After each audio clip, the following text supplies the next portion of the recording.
খবর শুনছেন Kolkata news TV. দেখে নেব প্রথমে হেডলাইন্স। ইভিএমে বিশেষ চিহ্ন দিয়ে ভোটারদের প্রভাবিত করার অভিযোগ সরব রেখা। বিজেপি প্রার্থী সম্পর্কে খোঁজ রাখেন না, ভোট দিয়ে বেরিয়ে জানালেন সুদীপ বন্দ্যোপাধ্যায়। কেন্দ্রীয় বাহিনীর ভূমিকায় নাখুশ, কাকলিকে হুঁশিয়ারি বারাসাতের বিজেপি প্রার্থীর। ৪৫ ঘন্টার পর ভ্যান ভঙ্গ মোদির, লঞ্চে ফিরলেন কন্যাকুমারী। ভোটের মাঝেই বসিরহাটে উদ্ধার ২২ লক্ষ টাকার জাল নোট, গ্রেফতার ৮। রাত থেকে চাপা আতঙ্ক, ভোটের সকাল থেকেই তৃণমূল বিজেপি সংঘর্ষে তপ্ত সন্দেশখালী। বিস্তারিত খবরে যাওয়ার আগে ভিডিওটিতে লাইক দিয়ে চ্যানেলটি সাবস্ক্রাইব করে রাখুন। সপ্তম দফা বা শেষ দফার নির্বাচনে সকাল থেকেই উত্তপ্ত বসিরহাট। দুপুরের দিকে তৃণমূলের বিরুদ্ধে বুথ দখলের অভিযোগ তুললেন বিজেপি প্রার্থী রেখা পাত্র। বসিরহাট লোকসভার উত্তর মাহমুদপুর শিশু শিক্ষা কেন্দ্রের ৯৮ নম্বর বুথ দখলের অভিযোগ তুলেছেন রেখা। এদিন তিনি বলেন, ৯৭-৯৮ নম্বর বুথে তৃণমূলের পক্ষ থেকে কলমের কালি দিয়ে বিশেষ চিহ্ন করা হয়েছে। তার মানে এখানে ভোটারদের বিভ্রান্ত করা হচ্ছে যে যেখানে কালি দিয়ে চিহ্ন করা আছে সেখানেই ভোট দিতে হবে, আর কোথাও ভোট দেবেন না। তার থেকেই বোঝা যাচ্ছে এই বুথটা তৃণমূলের কর্মীরা ক্যাপচার বা দখল করে রেখেছে। যদিও তৃণমূলের তরফে বুথ দখলের অভিযোগ অস্বীকার করা হয়েছে। তৃণমূল নেতা AKM ফারাক বলেন, নাচতে না জানলে উঠোন বাঁকা। বিজেপি হার নিশ্চিত জেনে বুথ দখলের অভিযোগ করছে। ওরা বুঝে গিয়েছে এখান থেকে জিততে পারবে না। অভিযোগ, বসিরহাটের এই বুথে তৃণমূলের কর্মীরা ভোটারদের প্রভাবিত করার জন্য প্রার্থীর নাম পাশে বিশেষ চিহ্ন দিয়ে রেখেছেন। এমনটা জানার পরেই বুথে ছুটে আসেন বিজেপি প্রার্থী রেখা পাত্র। বুথ পরিদর্শনের পর তিনি সংবাদ মাধ্যমের সামনে গোটা বিষয়টি তুলে ধরেন। এমনকি মৌখিকভাবে প্রেসাইডিং অফিসার ও কেন্দ্রীয় বাহিনীর কাছে অভিযোগ জানান। বিজেপি প্রার্থীর সম্বন্ধে প্রথম থেকেই খবর রাখেনি, আজও রাখছি না। শনিবার ভোট দিয়ে বেরিয়ে এসে নাম না করে বিজেপি প্রার্থী সম্পর্কে এমনটাই জানালেন কলকাতা উত্তরে তৃণমূল কংগ্রেস প্রার্থী সুদীপ বন্দ্যোপাধ্যায়। সম্প্রতি তৃণমূল ছেড়ে বিজেপিতে নাম লিখিয়েছেন তাপস রায়। এবারে নির্বাচনে কলকাতা উত্তর কেন্দ্রের সুদীপের বিপক্ষে তাকেই প্রার্থী করেছে গেরুয়া শিবির। রাজনীতির ময়দানে একসময় দুজনের মধ্যে খুব ঘনিষ্ঠ সম্পর্ক থাকলেও এবারে নির্বাচনে তার প্রতিদ্বন্দ্বী। যদিও প্রতিদ্বন্দ্বীকে গুরুত্ব দিতে নারাজ তৃণমূলের এই ৫ বারের সংসদ। শনিবার সপ্তম তথা শেষ দফায় রাজ্যের ৯টি আসনে ভোট। রীতি মেনে সকাল ৭টা থেকে ভোট গ্রহণ শুরু হয় কলকাতা উত্তরে বিভিন্ন বুথে। সকাল ৮:৩০টার কিছু আগে স্ত্রী নয়না বন্দ্যোপাধ্যায়কে সঙ্গে নিয়ে কলকাতা বয়েজ স্কুলে ভোট দেন সুদীপ। স্কুলে ৭টি ভোট গ্রহণ কেন্দ্র করা হয়েছে। এদিন প্রতিটি কেন্দ্র ঘুরে দেখেন তিনি। সেখান থেকে বেরিয়ে এসে সুদীপ বলেন, যতবার জিতেছি পরিবার তার থেকেও বেশি ভোটে জিতেছি। ২০১৯ সালে সব থেকে বেশি ভোট পেয়েছি। গতবারের রেকর্ড ভাঙাই হলো আমার এবারের টার্গেট। এবারে নির্বাচনে ইন্ডিয়া জোট ক্ষমতায় আসবে বলে আশা প্রকাশ করেন সুদীপ। নিরাপত্তার বিষয়ে তিনি বলেন, এখনও শান্তিপূর্ণ ভোট হচ্ছে। এত বড় ভোটে কোথাও কোথাও একটা দুটো গন্ডগোল হতেই পারে, তবে সেটা মিটেও যাচ্ছে। আমি শুনেছি মিঠুন চক্রবর্তী ভোট গ্রহণ কেন্দ্রে দাঁড়িয়ে থেকে তার পিছনের ভোটারদেরকে সামনের দিকে এগিয়ে দিচ্ছেন। রাজ্যের শাসক দল তৃণমূল কংগ্রেসকে চলতি নির্বাচনে কেন্দ্রীয় বাহিনীর ভূমিকায় বারে বারে অসন্তোষ প্রকাশ করতে দেখা গিয়েছে। তবে সপ্তম দফায় পাল্টে গেল ছবিটা। কেন্দ্রীয় বাহিনীর ভূমিকায় সন্তুষ্ট নয় বারাসাতের বিজেপি প্রার্থী স্বপন মজুমদার।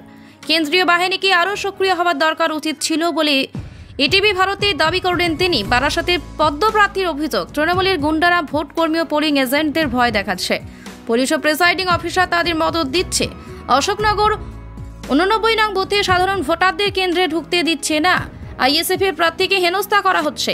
সংবাদ মাধ্যমের গাড়িকে লক্ষ্য করে ইট বৃষ্টি হয়েছে, তার গাড়িতেও হামলা করা হয়। এটা বাংলার লজ্জা। পাশাপাশি বারাসাতের তৃণমূল প্রার্থী কাকলি ঘোষ দস্তিদারের বিরুদ্ধে গুরুতর অভিযোগ এনেছেন বিজেপির স্বপন মজুমদার। তার কথায়, কাকলি দেবী ভোট লুট চালাচ্ছে, কেন্দ্রীয় বাহিনী আটকাতে পারছে না। তবে তিনি এই কাজ সফল হবেন না। বিজেপি জিতবে, মানুষ বিজেপিকে ভোট দেবে। বিজেপি প্রার্থীর হুঁশিয়ারি, গুন্ডাদের দিয়ে ভোট আটকানো যাবে না। শেষ দফার লোকসভা ভোট চলছে রাজ্যে। এরই মাঝে বসিরহাট লোকসভা কেন্দ্র থেকে উদ্ধার হয় লক্ষাধিক টাকার জাল নোট। বসিরহাট থানা থেকে ঢিলছড়া দূরত্ব থেকে এই জালগুলি নোট উদ্ধার হয়েছে। ২২ লক্ষ টাকারও বেশি জাল নোট বাজেয়াপ্ত করেছে পুলিশ। ঘটনায় গ্রেফতার করা হয়েছে ৮ জনকে। বসিরহাট জেলা পুলিশের উদ্যোগে উদ্ধার হয়েছে জাল নোটগুলি। জাল নোটের সঙ্গে এদিন সোনার বিস্কুটও উদ্ধার করেছে পুলিশ।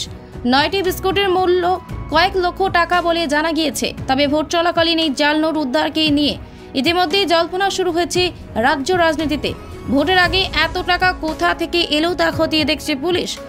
কোন উদ্দেশ্যেই বা এই টাকা নিয়ে যাওয়া হচ্ছিল, ধৃতদের জিজ্ঞাসাবাদ করে তা জানার চেষ্টা করছেন তদন্তকারী পুলিশ আধিকারিকেরা।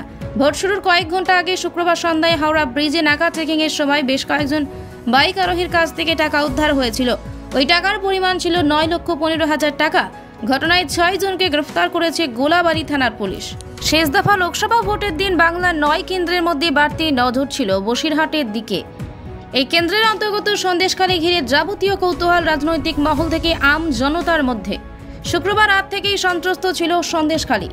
রাতের অন্ধকারে কেউ বা কারা ঘরে ঢুকে শাসাচ্ছিল বলে অভিযোগ মহিলাদের।